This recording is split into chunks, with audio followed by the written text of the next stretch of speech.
to make sure that we're being responsible, keeping the guns. One of the things we teach in the license to carry course is the state mandates. We teach safe storage. So we go over, hey, this is how you need to store. A lot of times people think about, okay, well, maybe I don't have kids. Okay, maybe you have grandchildren that may come over occasionally. But if they come over and you're not there and your guns are out, those are all things that you have to think of. Also, your kids may be squared away with gun safety, knowledge, everything. They're very responsible. What about your kid's friend that comes over?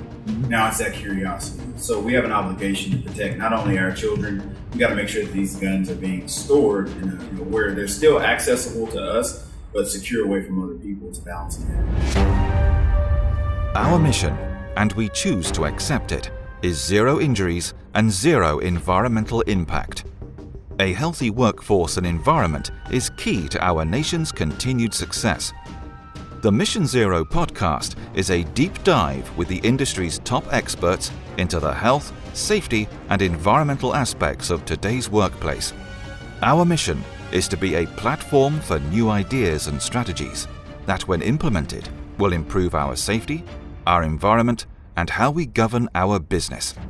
We are making the world safer, and we're going to have fun doing it.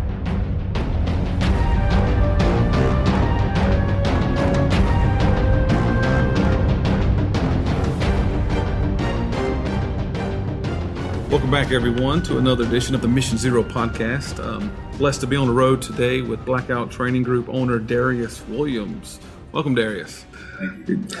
Well, thank you for coming on. I saw your some of the things you guys were doing online, and you were serviced some of my friends, and did a lot of training with them, and I was very impressed with what you were doing. And generally speaking, the Mission Zero podcast is about health, safety, and environmental issues. It's about corporate, industrial, and oil and gas safety and things like that. But my full intention in doing this podcast was to find people like you, to find other safety problems and people solving them. So if you don't mind, start by giving me a little bit of your personal history and what led you to where you are right now. All right, well, I'm Darius Williams. I've been a police officer in the Dallas-Fort Worth area since 2009. I'm currently assigned to the Training Personnel Division at the agency that I work with, and I'm on SWAT. You were a SWAT team? Yes, sir. Very cool. Go ahead. So being at the agency, I teach officers to fight and shoot and apply the law. So I kept getting asked from friends, hey, do you know anybody that teaches firearms, or you know anybody that teaches the license to carry class? And after I kept getting hit up and referring them out to other people, I was like, man, why don't I do it for police officers? Why don't I just go ahead and open it up to the public? So that was the biggest thing. I went ahead and went to the license to carry instructor course, got that certification. Of course, I was able to teach everything else as far as lessons go. All right. And how long were you a police officer? Are you still one? Or? Yes, sir. Okay. Oh, okay. So you're doing... Oh, yeah, full time. Oh, wow. That's quite a few hours. So very good. And you were SWAT for how long? I'm still on SWAT. I got on initially in 2014, got off for a little bit due to child care issues. We had a kid. Okay. And so once I got the blessing from the old lady, I got back on. That's right. You are owner of the Blackout Training Group with your wife, Victoria. Yes, she's with us today, but she's shy, so she wanted to hang out of the podcast, but that's all right. So what brought you to doing this organization was you saw a void. You saw a void where people needed training and didn't get it. Was that personal out there in the field where you may have seen accidents? And did that ever affect you and lead to you building this organization? We have seen them, but my main thing was I just wanted people to be trained properly. Mm-hmm. There's a lot of instructors out there that you can turn on YouTube and people are looking up gun safety and all kind of stuff. And there's a lot of people out there. Not saying I'll never tell you that my way is the way. I'll always tell you that it's a way of training. But there's a lot of things that you hear and it's just like, oh, man, people think it's the gospel just because it's on YouTube. It has a lot of backing with a lot of views. I guess they think that is what solidifies that training, but it was just a lot of incorrect information that's being put out there. I feel like we have valuable training content that we're able to offer for real world scenarios. What do you do that you would say separates Blackout from, I don't even know if there are organizations that are doing what you're doing, but I'm sure there's somebody doing at least a piece of what you're doing. What are you doing that's separating yourself from those types of groups? I think the biggest thing is continuing education. Mm-hmm. TCO requires that we do continuing education at least 40 hours per training cycle. Of course, I do more being in the training personnel division. My agency sends me to go do other trainings, which apply not only to law enforcement, but safety in general. So I'm able to bring that back. And yes, I take classes on my own, but I'm constantly trying to better myself so that I can pour into my students. And when I see, I'm here today, and you were doing a carry license program here, license to carry course, and a lot of people, that's growing in the United States. Gun ownership is by far the most in the world in the United States. It's a very unusual culture here, and compared to the rest of the world, I've been around the world. And there's countries where guns are completely illegal, and here we're averaging about 3 guns per person. So there's a political side to these situations, but the fact remains, good people with guns save people from bad people with guns all the time. Absolutely. And, a lot of people, in their mind, protecting their families is the most important thing. Having said that, looking at some of the statistics before I came in here, children are suffering at a very high level from accidental gun discharge. Can you give me a little bit about how you train families? Because, a lot of times people think of it as just the man is responsible for this gun. Well, that's not true. Everybody's responsible for this gun. And when I saw that statistic, I'm reminded of a friend. And you were speaking earlier, and I don't usually like to talk this much on my podcast, but I want to make a great point. You talked about is anything absolute? And you talked about a grip safety and how it went off, and you didn't expect it to. I had a childhood friend who was showing his younger brother, saying, "Stay away from this gun, it will kill you." And it literally went off and killed his younger brother. And this was an 8-year-old boy and a 14-year-old boy. We're from the country, we handle guns. So my asking is, how do you focus with families on making sure guns in the home, how do we keep them out of the hands of children? Right. So one thing you were saying was it's increased in the amount of the deaths. Even one death is way too many. Way too many. We want to make sure that we're being responsible, keeping the guns. One of the things we teach in the license to carry course is the state mandates we teach safe storage. So we go over, hey, this is how you need to store. A lot of times people think about, okay, well, maybe I don't have kids. Okay, maybe you have grandchildren that may come over occasionally. What if they come over and you're not there and your guns are out? Those are all things that you have to think of. Also, your kids may be squared away with gun safety, knowledge, everything. They're very responsible. What about your kid's friend that comes over? Now it's that curiosity. So we have an obligation to protect not only our children, we got to make sure that these guns are being stored in a, where they're still accessible to us, but secure away from other people. It's a balancing act. We got to make sure that we're doing our part to secure these guns, even from unintentional access. What if someone breaks in your house and takes your gun? If I'm not there, you want to make sure that your guns are stored accordingly to where they're safely secured away. So if someone comes inside, or you live in an apartment where maintenance has to come in to deal with a broken pipe or something, what if your guns are just sitting out? It's all kind of things that could come along. You mentioned gun storage. Is there any particular type of storage? Is there recommendations you recommend? So the biggest thing is just making sure that you're not providing a readily just dischargeable firearm to kids. What that's defined as is basically a gun that has ammunition inside of it, whether it's in the chamber, whether it's in the magazine. The biggest thing is if they have the ammunition and they have the gun, bad things can definitely happen. So they talk about whether you store it separate, where the ammunition goes one place, the gun goes the other. A lot of people are like, well, why would I want to do that if I want to protect myself? We're not talking about your usage or you having it accessible to you. We're talking about preventing kids from getting it. So if I need to store it somewhere else, I may store the ammunition in this location, the gun in the other.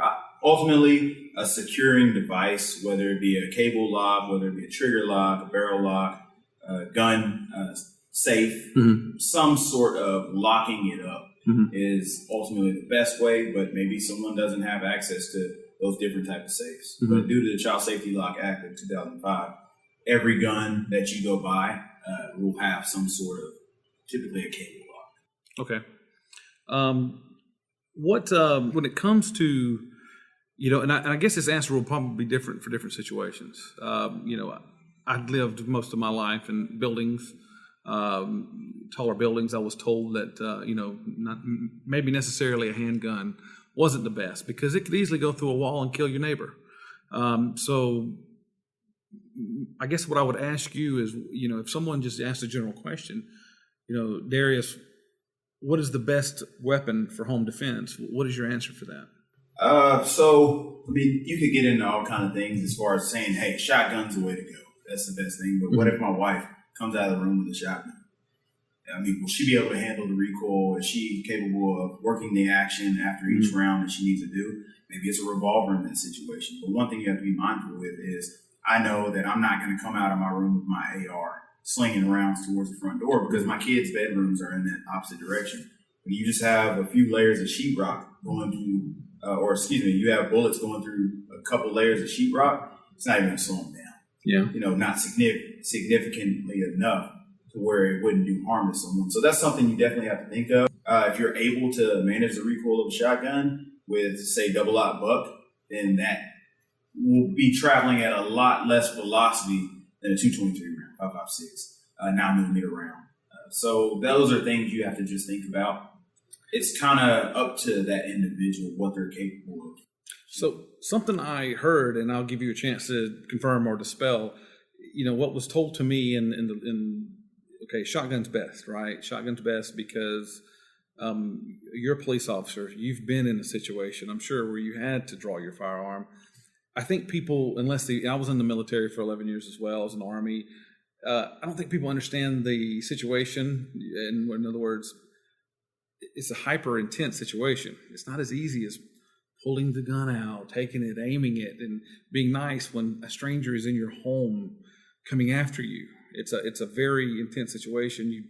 Shooting a little bullet and hitting the right target in that situation is difficult. So the shotgun was proposed because of the spread, right? You can aim into general direction and at least hit the intruder, right? And so is that do you agree with that or? Absolutely, as opposed to one projectiles with the double-aught buck, you'll have 9 projectiles going out, and that spread, like you said, is going to be a little greater. So even if you're aiming, typically with long guns, it is more of a point and shoot.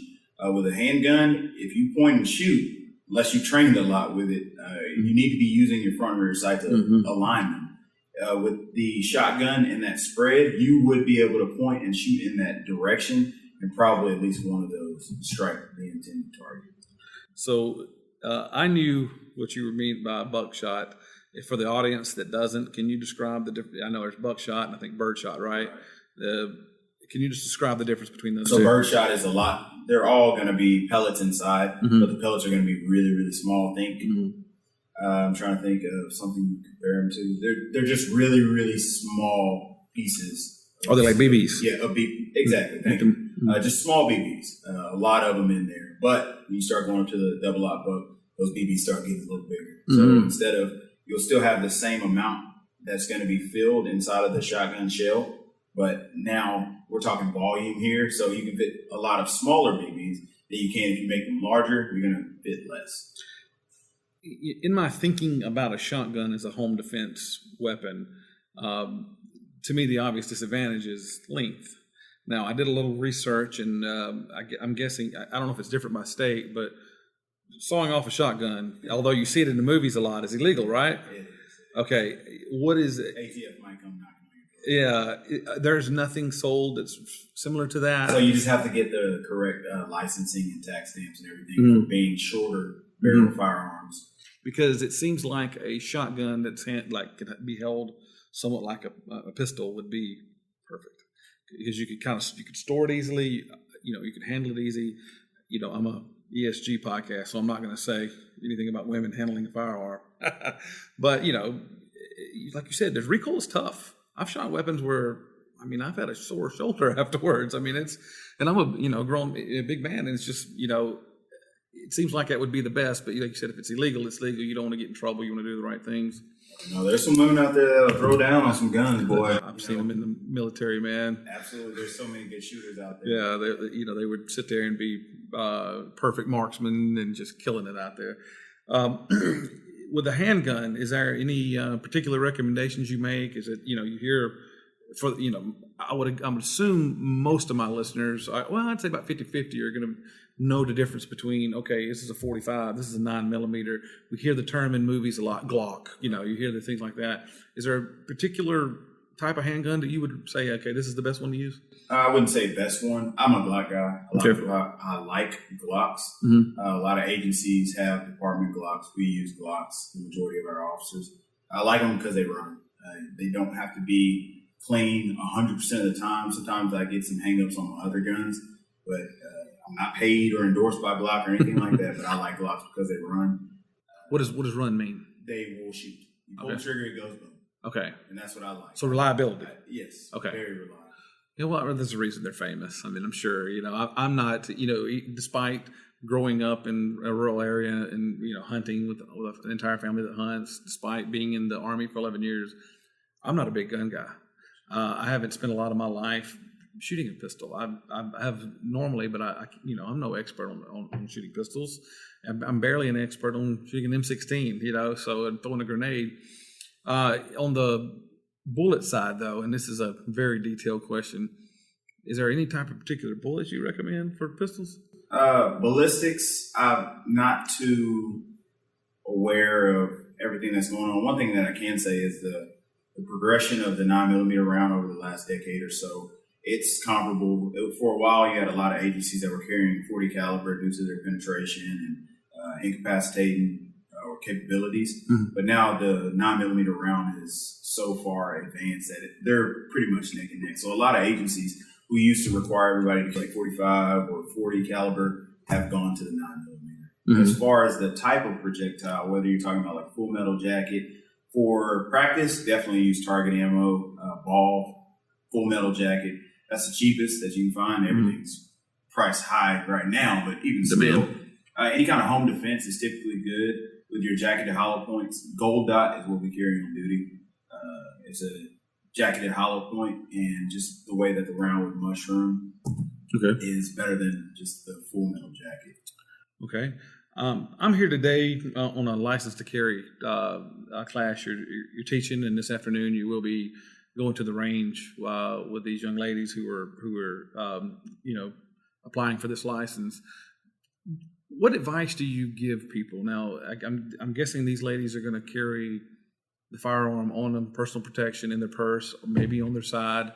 I think a lot of people, that unnerves a lot of people in society. We're in Texas. It's not as unnerving here. It's unnerving in other parts of the country. What advice do you give, or what do you teach your students to say, look, this is a great responsibility. You're walking around with a weapon of war. What do you tell them as far as go out there, how not to have an accident, how not to let it interfere or get inside of an argument or disagreement that should not lead to violence? Right. We're teaching responsible gun ownership here. I know there's a lot of stuff talking about the constitutional carry and that trying to be passed. If everybody was responsible, I wouldn't have an issue. My issue is, as a police officer, I see people that aren't responsible who have firearms. And like with anything, bad people mess it up for the good people. In this class, we teach people to be responsible. You need to be the level-headed one. You need to make sure that it's only used as a last resort type situation. You don't just pull your gun out just to prove a point, just because you're upset, or that's not what it's about.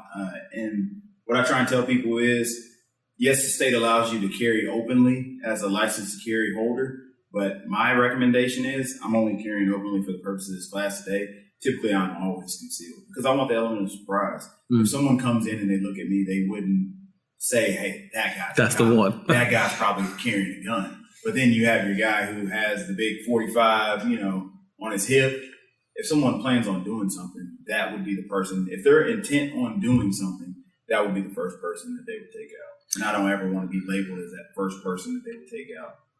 Yeah, you could never get away with that, even without your weapon, because you have cop military written all over you. When I talk to you, it's like, yeah. It's just today, I promise. It's like, me out of this, you'd be like, that guy? He's one of those? Yeah. So license to carry is a part of your, can you give a little bit more? Now, when I first found you, you seem to be at someone's home. So you're doing home defense. Can you tell me, the other things that the Blackout training group is doing besides the license to carry? So that was actually a private self-defense party that we hosted. Okay. But we do have license to carry. We have introduction classes to pistol. Okay. People who maybe have just bought a gun and they don't know anything about it, or someone who wants to get a gun and they want to go out and learn before they go buy it. We'll break down how to load the magazine, how to remove the magazine from the mag well, how to rack the slide chamber around. We break down all those things just so they can get knowledge on that. We do the same thing with the rifle or the carbine.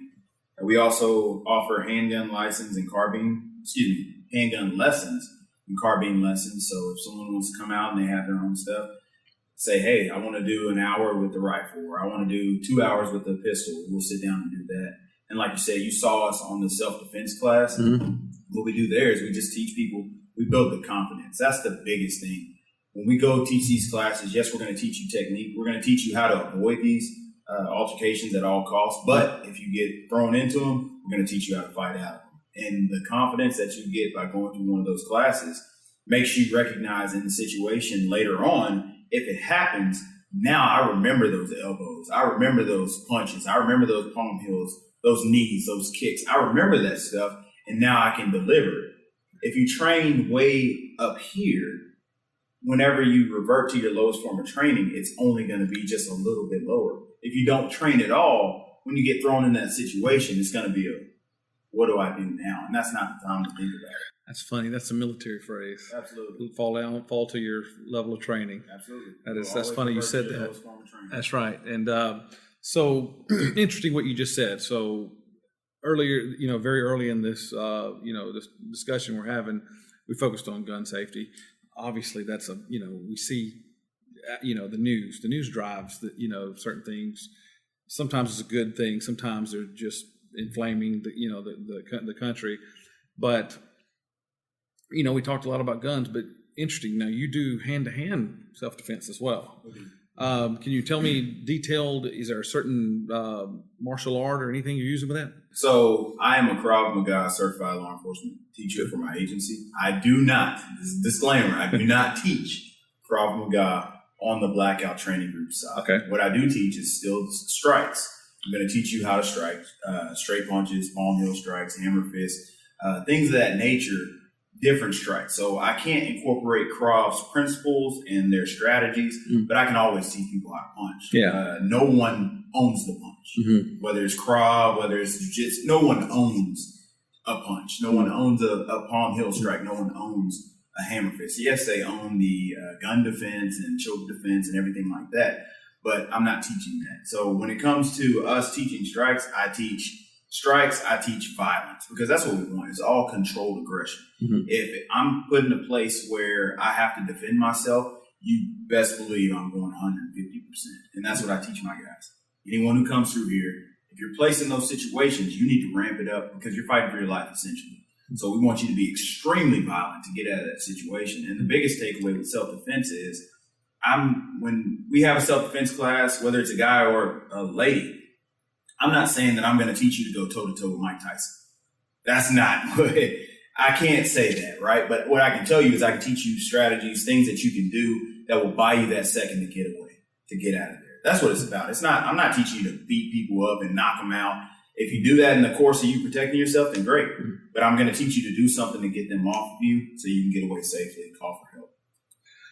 So, yeah, one thing I learned about martial arts was, and again, generally when we're speaking self-defense, we're talking to men, but we're also focused on ladies, right? Ladies, they surviving aggression from men, surviving attackers, and looking into martial arts, that is the entire point of martial arts, is to take away the advantage of strength. You're using leverage, you're using things like that, and these ladies, and I'm sure being in your world, you know who Jocko Willink is, and Jocko Willink is a big supporter of children and young girls learning martial arts, and it's not just a self-defense thing, but a confidence thing. And you touched on confidence a few minutes ago, and I liked it. And it gives these, because, let's be honest, ladies are more susceptible to attacks than men are, just by pure that's who they're going to go after because they perceive weakness and weaker. And so that's a great thing to be teaching these women to handle the situation on their own, because if it goes too far, they can't get out, right? So that's great. So you teach hand-to-hand, or I guess, what would you call it? You wouldn't call it hand-to-hand combat. You teach... We just call it self-defense. Self-defense. Teaching you literally how to defend yourself if the attacker comes on. Okay, self-defense, gun safety. Are there any other, I guess, processes that you do? Any other courses? So we go over active shooter as well. Okay. Just talking about not like alert or anything like that, but more so along the lines of the Department of Homeland Security, the run, hide, fight. Whenever it comes down to whenever it comes to that situation, first thing you want to do is try and run. If you can't run, then you want to try and hide. If you can't hide and you're found by the attacker, then you got to fight your way out of it. So that's our principle. It's the same thing that the Department of Homeland Security teaches. And we just want people to know in an active shooter type situation, you want to run, stay away from that area, make sure other people don't go over there. You need to hide. If you're stuck in there and there's no way to get out, you can hide. And if the attacker confronts you, then it's time to get violent and fight. Okay. Do you have any plans to expand to other types of programs or anything in the future, or are you just continuously growing? Just getting better than it? We just want to be better at what we're doing now. If there's more things that we can offer, whether it's security, licenses to security companies, you name it. We're constantly trying to help others out and pass knowledge and constantly growing. So, Darius Williams, you're a police officer who saw a problem. You saw too many accidental deaths. You saw too many accidents from guns, and you searched out a way to solve it. And I love that. It's just everything about you is safety. And I'm really glad you came on the podcast. You know, like I said in the beginning, I really wanted it to be a wide-reaching thing, and this is an important public safety issue. If you don't mind, go ahead and tell the audience how they can get information on the Blackout Training Group and how they can contact you. Awesome.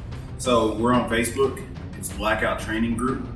You can search that. And also on Instagram, it's at Blackout Training Group. Our email is blackouttraininggroup@gmail.com, and our website is www.blackouttraininggroup.com. Phone number is 972-499-5330. And our website's actually underway, getting some nice changes, so we can't wait to release it. It should be coming soon next week or two. Fantastic. Thank you very much for sharing your insight, your expertise. I really appreciate it. I love what you're doing, and I wish you all the success in the world. Thank you for listening. We hope you enjoyed the show and accept the mission. Please subscribe to the Mission Zero podcast on your preferred streaming service, and be sure to give us a 5-star review.